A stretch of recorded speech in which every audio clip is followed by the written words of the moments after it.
I'm having light bulb moments, yucky ones, but light is better than dark.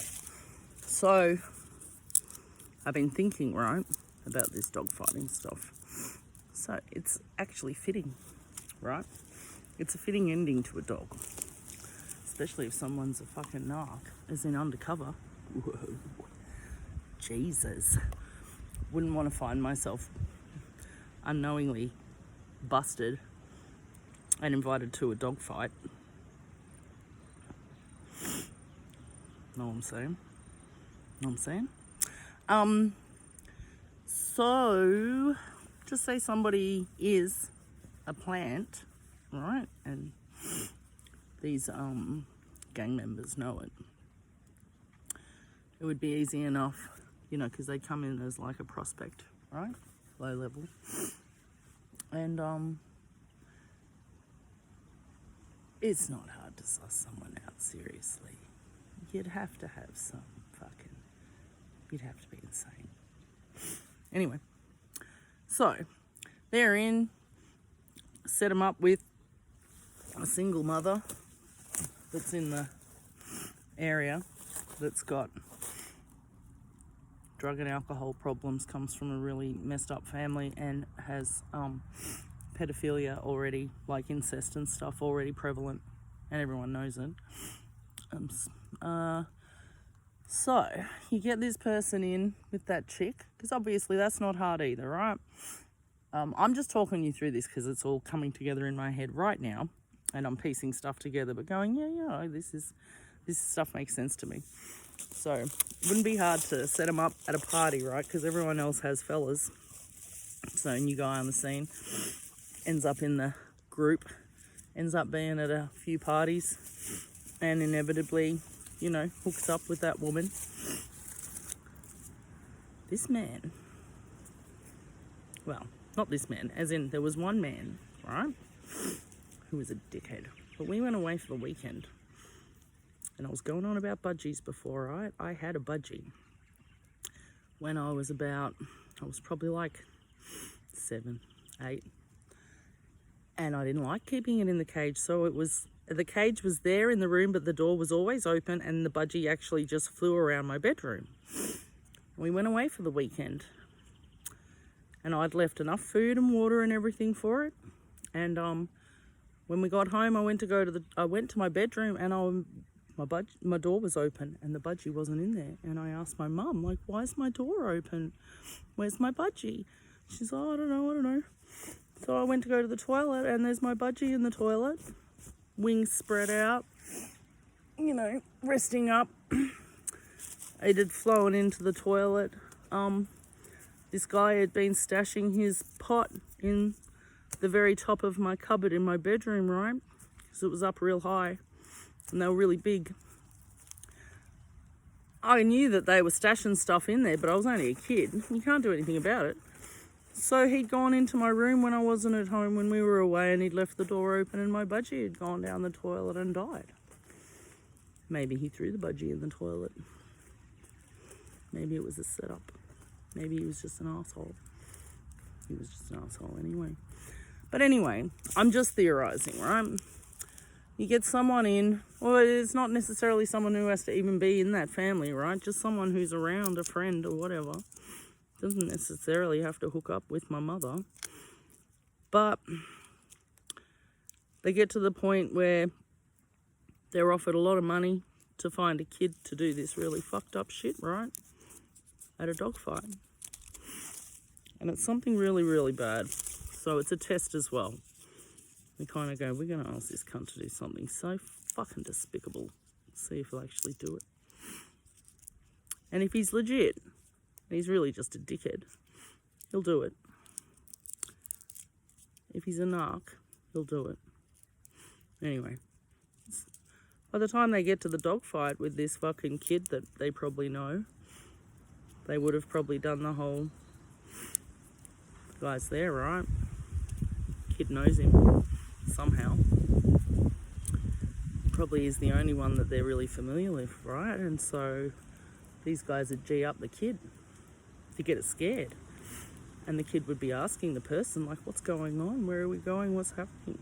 Obviously, probably being confused, but reaching out to this person, I'd say, kind of going, why is this happening? Who are these people? Blah, blah, blah. And then G up that kid the whole way, get it really scared, right? Tell it what's going to happen. And then you get to the dog fight. And bam, that guy's in the ring. And then they're like, you know what he was going to do, right? He set you up for this. And I'd be like, motherfucker, let me at him. And if they did give me stuff that made me like, but it's very easy to manipulate a child, especially if it's already been trained to behave in a certain way.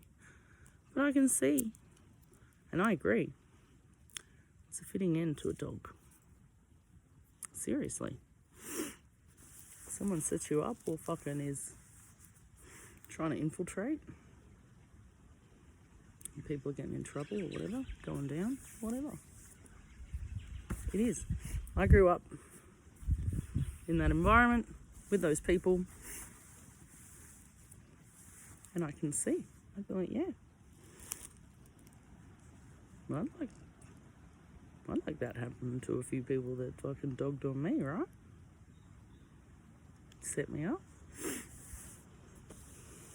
I don't have that at my disposal, but some people do. So anyway, that's my theory that I'm bouncing around in my own head. Just joining dots and shit, you know. I'm good at that. It comes with trying to figure people out all the time because I don't know who I am, right? So I've spent, and being in high stress environments, hypervigilance kind of stems from being put in situations where you don't, obviously trauma happens, but you're totally out of control. And when you're totally disempowered, you become very aware of every single thing that's going on outside of you because, well, obviously I'm empty, but to put it in more layman's terms, you've switched off inside because you can't handle sort of what's going on. But there is a part of you that remains aware and picks up on stuff, and it's simply a self-preservation mechanism for next time. And it gets to a point, if you're really heavily, hardly, whatever you want to say, chronically abused, systematically abused, whatever, that becomes part of your everyday life. Like they say with soldiers and stuff, you know, post-traumatic stress disorder, reading a room, sussing out horizons, places where people could hide, not getting yourself into a corner, not getting yourself into a situation that doesn't have an exit, right? That's all hypervigilance, and it's the same as with the child. It's kind of worse because they totally don't have any control. So you just become really good at reading everything and everyone in every way, shape and form, and it's really tiring. But you have no choice when you're a kid. And you are always on alert because you just never ever know where the next threat is coming from, because they come from everywhere all the time, unexpectedly, and everybody is a danger. Trust issues, man.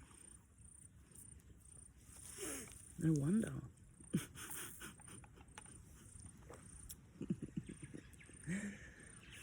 People can be very conniving. Go to great lengths to do some really bad stuff together, right? That's that pack mentality. So anyway, that's that. I'm remembering this shit now, and I'm like, oh, okay, I'll make these because my memory's all over the shop. And sometimes when these things are coming through, they snowball. And the dots all kind of come together, and I'm like, oh, really? I'm sitting in ants. So, yeah. Anyway, that's that. I'm like, yeah. it's just interesting now because I can look at it all without the emotion that I used to feel or thought I felt, or the confusion or whatever. And it's kind of a relief to be remembering at a time where I can handle it. So yeah, it is what it is. That's what I say now, or was before this kind of change. I was just saying, well, it is what it is. What are you going to do? Hayseed? I don't know. Nothing you can do about it in there. Nope. Just going to sit here in the bush, chewing on my hay. Let the possums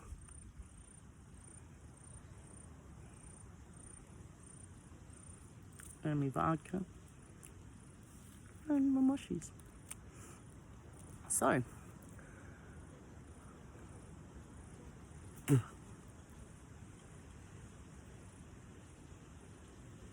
a bad memory. Really bad. It's only just come, so there'll be more. But it's okay.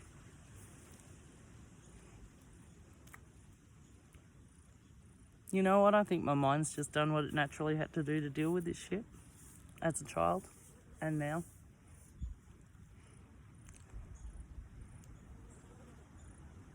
Some things just unfold. I really didn't feel like I had a choice to come back here. But it's worse places I could be. Seriously, there's worse places I could be. Way worse. This is a nice spot. So, I guess if I'm going to be remembering this kind of crap, this is as good a place as any to be planted. I think that, anyway, it's just time, obviously. It's shit. But I've wanted this my whole, ever since I was, new. When I was 17. My uncle tried to molest me. I couldn't remember anything before that, but I knew then after that when it all came out. So, yeah. It's been a long time. I was really frustrated in my early 20s because I couldn't remember, right? Jesus Christ, if I'd remembered this in my early 20s. Anyway, 47 equals 11. I think 11 might have been when the really bad stuff happened to me, when I was 11. I'm delving into it. I'm not even delving, mate, it's bubbling up. But then I delve and something comes up. And I delve, something comes up. So I'm delving.